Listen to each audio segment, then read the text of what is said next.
lessons learned from shifting information literacy design workshops online. I just wanted to mention a few items before we get started. Today's session is going to be us sharing our experiences with you all about ways in which our partnerships with subject instructors have been disrupted as a result of COVID, what challenges we faced and what strategies we employed to overcome those challenges. But we really want this to be a conversation as much as we can in 40 minutes, and we want to hear from you. And the way to do that will be, we will pose a question. We'll get started talking about our experiences relative to that question, but we want you to start to put some ideas about what you've experienced. Surely some of the things that we encountered, you have as well, or maybe you had different experiences that you'd like to share. So the way to do this will be to start adding things in the chat, and Clarence and myself will respond to those either verbally, or one of us will respond in the chat. And then at the end of the session, there will be time for questions and answers.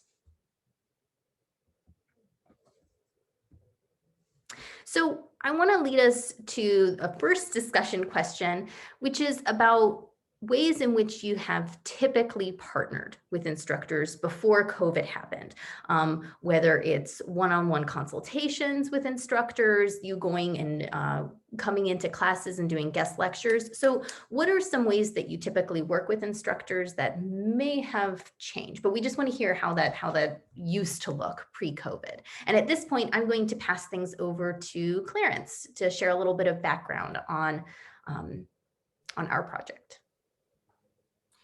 Thanks, Rachel. So while you guys are, please answering this question in the chat about your own experience, I'm going to tell you a little bit about Rachel and I's experience at Purdue. So at Purdue, Rachel and I do a lot of faculty development. In particular, we work with something called the IMPACT program, which stands for Instruction Matters Purdue Academic Course Transformation. I think we've actually presented about it a couple of years ago at this conference. And it's a semester-long program in which their faculty work in teams with someone from our teaching center, someone from our technology unit, and with a librarian. So it's a team of 6, so 3 instructors. And the purpose of that program actually is just to improve instruction, to make it more student-centered, and to develop more inclusive teaching. But we also, because librarians are on the team, they look for opportunities to integrate information literacy into those courses, right? And so that program's actually been around for about 10 years, and it's actually very successful. And currently, about almost 90% of the students, all the undergraduate students, have taken at least one of the courses that were redesigned through that program. And as a result of that program, we've been able to develop some, I guess you might say, spin-off programs, as it were, but there's something that we call the IMPACT Information Literacy track, and we also had a data literacy track in which they're sort of shorter programs, like 1 day or 2 days, usually in the summer. And we work with instructors to create information literacy assignments and integrate those into their courses. And so we started those a couple of years ago. I think the first one was in 2018. And do you want to go to the next slide, please? And that led to us, thinking Clarence. This one. That led to us thinking that we wanted to expand on that work. We've been doing it for several years now, and we thought, we've got a model at Purdue for working with instructors that we think works really well, that we've kind of honed over time. And so what we wanted to do then was to sort of take that on the road, as it were. And so we applied for a ILMS grant, Institute of Museum and Library Services grant. I think that was in 2019. And we partnered with the University of Nebraska-Lincoln and with the University of Arizona. And the whole idea of that program was to work with librarians at those institutions and also other librarians at Purdue to kind of adopt a particular model and then to work with instructors to bring information literacy into their courses. Next slide, please. And so here's the project team. Actually, some of these folks have been around Indiana and Illinois before, and you might recognize them. But so across our universities, from the University of Nebraska and the University of Arizona. And what we did is at each of our universities, we found, we recruited, I guess is the right word, 5 librarians at each institution to work with us in the program. And then we did a call out in which we worked with, we did a call out to see who was interested, and people applied, and we got 5 instructor attendees from each university, and then we lined them up with librarians to work in teams to develop information literacy assignments. Next slide, please. And so there's really 2 goals to this project, right? And one of the goals really focuses on the librarians and them using this particular model that's called informed learning design. So informed learning was developed by Christine Bruce, and I did a dissertation in which I studied informed learning about 6 years ago now. And so I had developed a design framework based on informed learning. And so we were having the librarians learn about and use that model. And the reason that's a good model for this project is because it's very focused on how teaching people to use information as they learn within a particular disciplinary setting, right? So it works well with working with disciplinary courses. And so we wanted the librarians, these 5 librarians at each of our 3 institutions, to learn something about that model, and then to work with an instructor to do that work of co-creating information literacy assignments that they would integrate into those different disciplinary courses. Next slide, please. And so, of course, the original plan that Rachel started telling you about was, and this is, it all grew out of our work with the impact program and other things that we've done at Purdue. I'm going to speak for you, Rachel. We're very used to working face to face, and we, at least certainly I, didn't do a lot of this kind of work, particularly collaborative work, online. And I think it feels like almost impossible to say now, but back when, before we started isolating, I thought it would be really difficult to do this kind of work in an online setting. And so I was one of those very skeptical people. And so, but the original plan was to go to these universities. Actually, a graduate assistant on the program and I were going to go to each of these universities, and starting in March of 2020, and we would have spend about a half a day working with the librarians. And then in April, we would go back for a one-day workshop with the librarians and their instructor partners. And so, in the first half-day session, the librarians would learn about our model and, apply it, in some ways with case studies and things. And then we would go back, and they would be working with their partner all day in a room. And, we kind of walk through briefly a little bit about the model, and then, have them basically develop an assignment together, think about, what were the goals and objectives for that, what were the assessments, and what would they actually be doing in class to teach the students to use information in the way that they came up with. And then, of course, they would implement it. And so all this takes place over time, and we had thought that we would then re-engage with the teams at various points and give support in that way, probably make another trip back to the universities for follow-ups. et cetera, in helping them prepare for this and then helping them, as they implemented it. Next slide, please. And then, of course, COVID happened. So as Clarence was mentioning, a lot of the strengths, the things that we relied on from our previous work with impact and in very close collaborations around instructional and curricular design, those were things that we couldn't imagine doing in a remote setting, but of course, suddenly that had to happen. So we'd like you again to put some ideas in the chat about a particular challenge in the way that you typically partner with instructors as a result of COVID. And some of those might be really obvious, right? That suddenly you had to learn to teach online if you hadn't done that before, or that instructors were not coming to us. They didn't want to have one more thing added to them. But please start to think about some challenges that you faced and add those to the chat. And I'll share a little bit about the specific challenges we had with translating this well thought out project grant into an online way.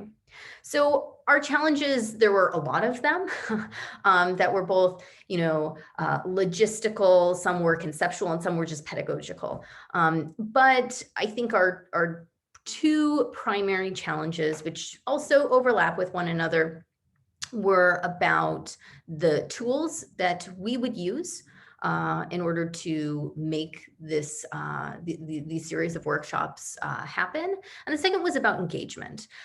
So, the technology and the tools that we would use, I think one of the first dimensions to this challenge was, on the one hand, we wanted to pick the best tools that were available to us to enable collaboration and to allow our participants to do the things that we needed them to do in order to succeed in this program and to be able to design these information-rich student projects.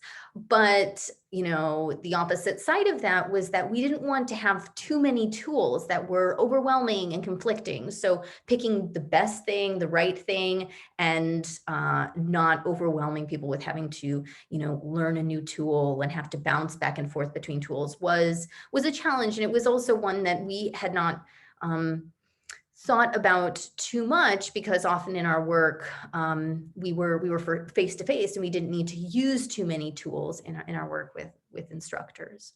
A second part, which I think that everyone here can relate to, was access. What tools, we were working with 3 different institutions. What tools did all 3 of our institutions actually have the ability to work with? So there might have been a really good tool that we wanted to use, but for permissions reasons, we couldn't implement it for the entire cohort, which was made up of people from 3 different universities. So we needed to do some research on that and figure out the easiest way to share content and to work with one another. For example, at Purdue, we didn't have Zoom at first when the pandemic hit, whereas other institutions did. So we had to kind of work out a way that we could get access to that. And luckily, that was something that we could do. Throughout all of this, Purdue was actually rolling out a new learning management system, Brightspace, which none of us had participated in the beta version and the testing of this. So as the creators of this program, we were supposed to be the experts in it, yet we had never really used it before. So we needed to do a lot of research and playing with the LMS and building a course in our new LMS while having to learn it at the same time.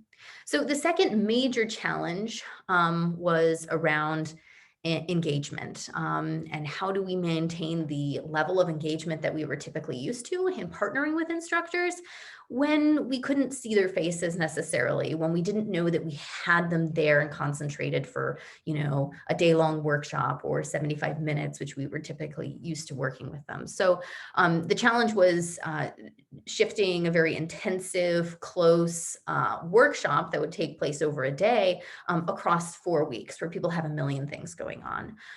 Secondly, how did we do that work of creating engagement and community quickly? Because there was a lot of work that had to happen in these workshops. The framework and the theory that it's based on are a bit complicated. So how did we introduce them to those ideas and create community quickly enough?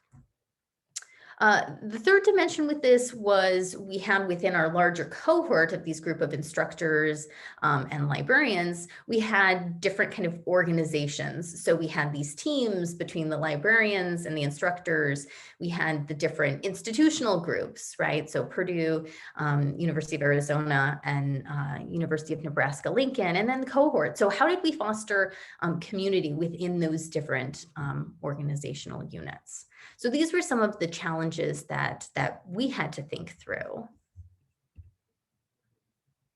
And I'm seeing that a lot of people are putting challenges in here, hybrid classes, so kind of moving back and forth, troubleshooting. There were lots of issues that we had never seen before and having to use new tools, less informal interactions, Clarence mentions. So please feel free to keep at, I see someone put decrease in the request for instruction. Yeah, and so Christine mentions a good point of, seeing people and just running into them, and kind of the serendipity of it can create connection where, there isn't serendipity when you have to log into something, right? And who's going to be on the other end. So I want to bring us to the more positive side of things. What kind of strategies, what creative solutions did you start to employ so that you could continue the work that you do with instructors? So at this point, I am going to pass this back over to Clarence. And please feel free to add your thoughts, add your strategies that you implemented. Okay, thank you, Rachel. So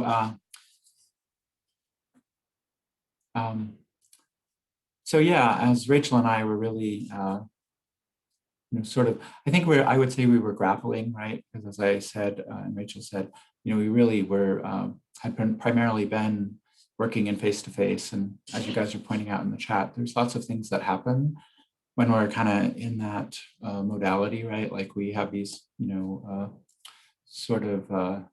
we run into people at the coffee line and we have a conversation, and that sort of leads to something and leads to something. And in an online space, or, we realized that we had to put our program right online. And honestly, and I'm sure this happened to some of you as well, I honestly got depressed, a little depressed at the beginning of the isolating period because of this project, because I had worked so hard, we all had, for a long time in kind of bringing it together. And I didn't at first see, how it was going to work. And I spent a little time sort of feeling like, gosh, we put so much effort into this. Is it just going to fall apart? And people were suggesting that we wait a year or 2 years to, move forward with it. And I was sort of thinking, for me, that was sort of like, wow, will it ever happen? And of course, we slowly wrapped our heads around the idea that we were going to, do it online. And even though I was very intimidated by what that would look like, but some of the strategies that, we thought about and engaged in that helped us. So one of them was really, leveraging some of our existing relationships. So because we work on this faculty development programs at Purdue, we know a lot of people across the campus, and some of the people that we know are people in our teaching and learning technologies unit, right, who support people all the time in using technology. And so one of them I knew very well, like we're on a lot of committees together. And I called him up and literally said, I have this situation, we're trying to figure out what we're going to do with this. and I know this isn't your job, but could you give me some advice? And of course, he was happy to. And so, as Rachel said, that was the time when we were moving to Brightspace, and we knew that we were going to put our content in Brightspace, but we were intimidated by it because it was a new, we were all new to it. And he assured me, and I'm not sure Rachel will like this so much, but he assured me that he said, I know Rachel's work, and I know that Rachel and the other people on the team could develop this space in Brightspace.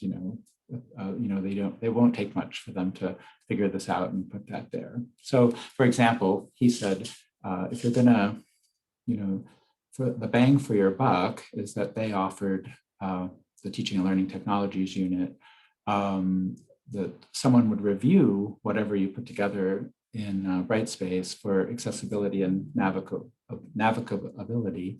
And he suggested that, it actually costs, but of course we had money from the grant. And he suggested that we pay for that service because of course that would really serve, the participants in our program the best. And he said, that's the thing that a lot of people struggle with. So, take advantage of what my unit offers doing that, but the rest of it you can do yourself. And he was very reassuring about that. And then also, of course, back to the engagement was, we really thought, quite a bit about, what is it that we can do synchronously in Zoom, and what is it that we can, by flipping, what can people engage with on their own, and actually to be completely revealing, I would say I'm not sure we got it perfectly right, but we decided that a lot of the learning about the model could happen outside, and so we created visuals to help people think about how that model worked, and videos to explain it. And Rachel put together some really excellent case studies that we had people read before the sessions and get and watch and engage with. I would say in hindsight, they might have needed a little more in-person time to unpack that a little, but it did help a lot to have them engage with it before they got to the sessions. And then thinking about, what do they need to be able to do when they're together, right? So they, as a team, the teams, we wanted them to actually do work together on their project. So we actually came up with, a set of sort of exercises in which they would, right now you kind of started developing these objectives for your assignment before you got here. Now you're going to go in a room and you're going to take that to the next level and work together to do that. And then, of course, getting feedback from other people, which we know from our the other work we do at Purdue, that one of the things people consistently say is that they really get the most feedback from hearing from their peers. So we really wanted to emphasize that by giving them space and time within the in-person, the synchronous sessions to give each other feedback and discuss, that. So they would, kind of work on something, then present it to some other folks and get some feedback and think about that. Okay. Yeah, so our strategies continue. We were doing a lot of the things that you all have mentioned in the chat, or, that we just had to kind of change the time that we were spending. Someone said that, they had to scale back the time that they were spending on certain things, and we had to allow time for other things. Like Clarence was just saying, more time for the teams to work, which required us to kind of change the content that we had typically been using. I also liked that someone mentioned kind of a creative solution of finding other people who could do that work. So the need went up for instruction. So they asked staff to take on more classwork. That's very interesting. And it's interesting thinking about how that'll work going forward at our libraries. But to come back to our strategies, as Clarence was mentioning, in doing this work and in listening to what our participants described was most helpful to them, was the need for them to have more time together. So that required us to, come to terms with our goals for this project. So they were twofold, right? They were, about engagement. They were also about, using this this framework, but we had to prioritize that, the collaborative model was the most important thing. So we set aside just a huge amount of synchronous time so that people had time to work together. Another strategy was that we had to find ways to continuously check in with people and find different avenues, which is a lot of what people have been saying in the chat, that they had to send out, quarterly reminders and reach out to faculty and other instructors. So we did this in a couple of ways. We instituted these university group meetings that were led by the co-PIs. So, they could get a better idea from the librarians at their institutions about what was working, what wasn't working. They could find some similarities, perhaps better than if we had had a larger cohort meeting. And they understood kind of the culture within the universities, and things are different, right? Like trying to just logistically get all these people together was not realistic when we were across 3 different time zones. And it allowed us to kind of think about what was the best use of everyone's time.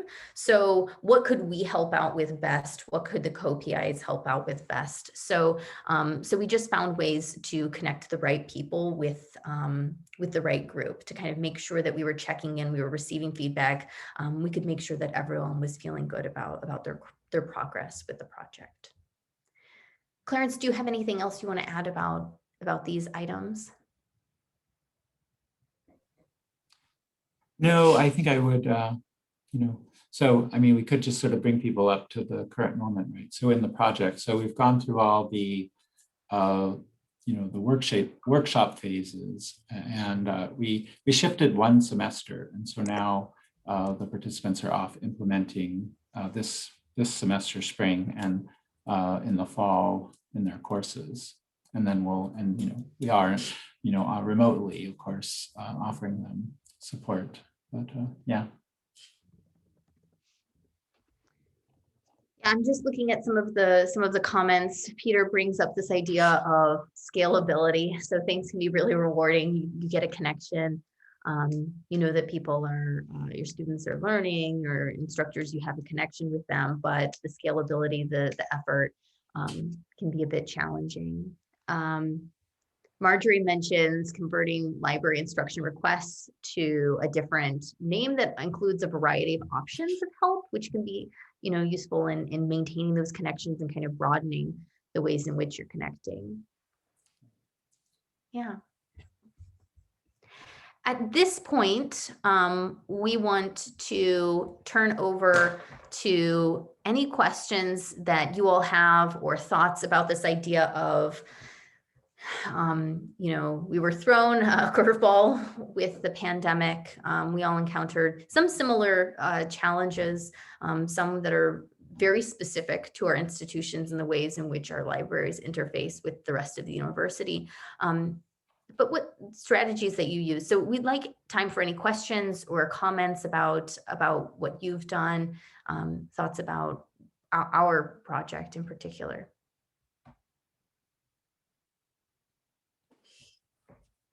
And you're welcome to jump on the mic as well. Right.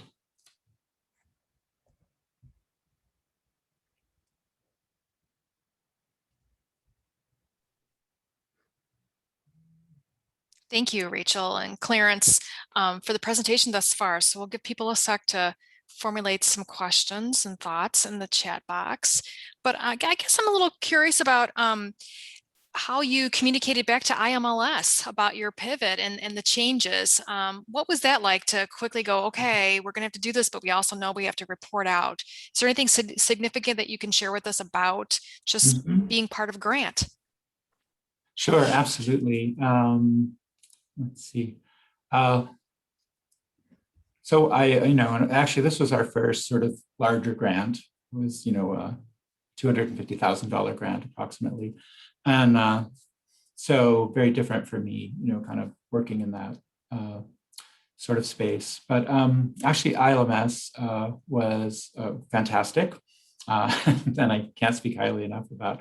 They were, I think that and I think of course they got funding, right? That they were also, I think, busy at the time, sort of figuring out how to, work with the organizations to disseminate out for, for projects in response to COVID. But in contacting them, they got back to me straight away, and basically I just had to,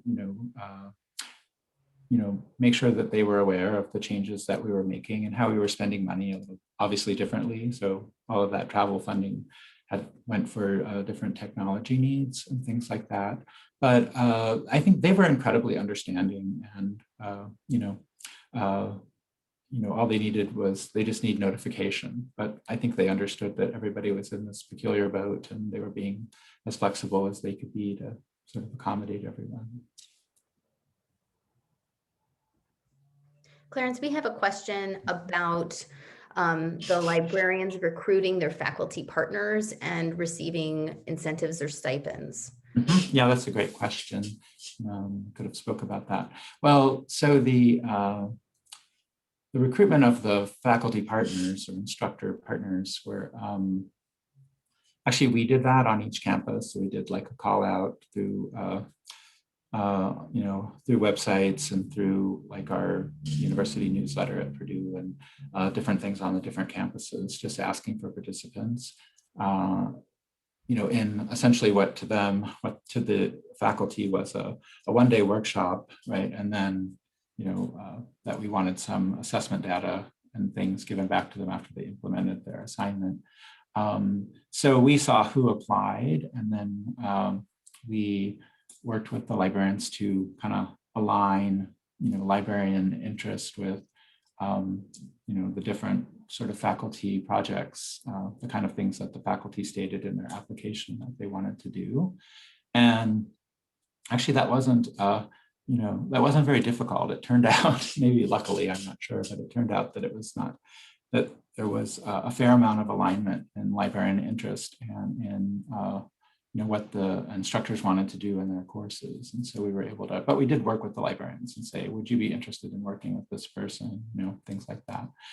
And part of the decision making was in who we admitted from the faculty was about, making sure that there was a good project, right? That the librarian was interested, and we thought there would be a good team, a good partnership there. We did, it seems like, since they're actually they did this workshop and then they implement the assignment and then they give us more stuff later. And then the librarians, of course, are learning this model and then working with the faculty. So it is a kind of a commitment over time. So there is an incentive, and it's $1,000 for everyone. So $1,000 for the librarians once the project is over, and $1,000 for the instructors once they've implemented and given us some of the information that they've asked for. So to me, that doesn't sound like a terribly necessarily huge sum of money given what we've asked of them, but I think that it probably did help in kind of getting people's attention.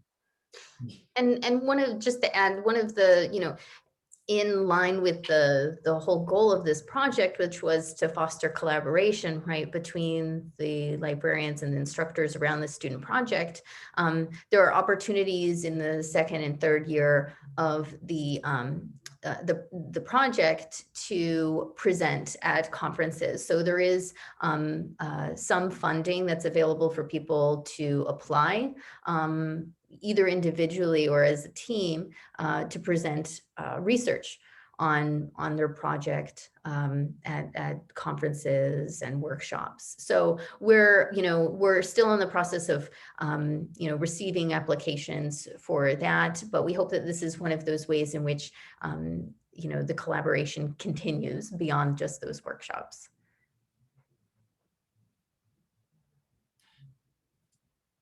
Yeah. Sorry, go ahead, Clarence. I was just going to second that. So part of it was, to kind of help build that, as we said, a major goal of it was to sort of, foster a way in which librarians could do more collaboration with instructors. So we were hoping that incentivizing, sort of the reporting out part of it as well, like, presenting at a conference or a meeting or something, would also go some distance towards, giving people a model to, modeling the kind of thing that we might like to see people engage in. Any other questions or thoughts or ideas that you'd like to share?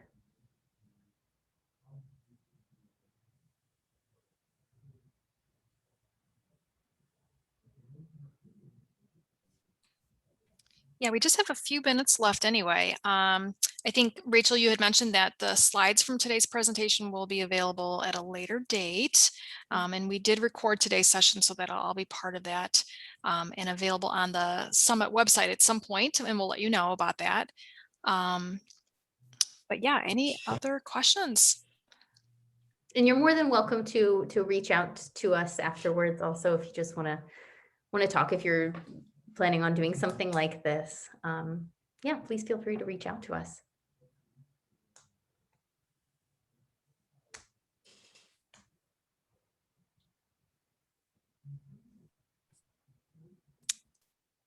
Okay, I think we are done. If you want to stick around for the next session, I will leave the room open, but otherwise, have a good afternoon. Thank you very much to our presenters, Clarence and Rachel. Applause in that chat box. And we encourage you guys to stick around for our next session. Thank you so much.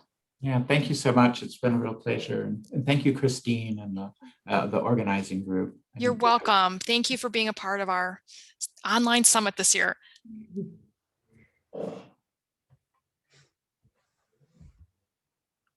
Christine, I'm going to stop sharing my screen.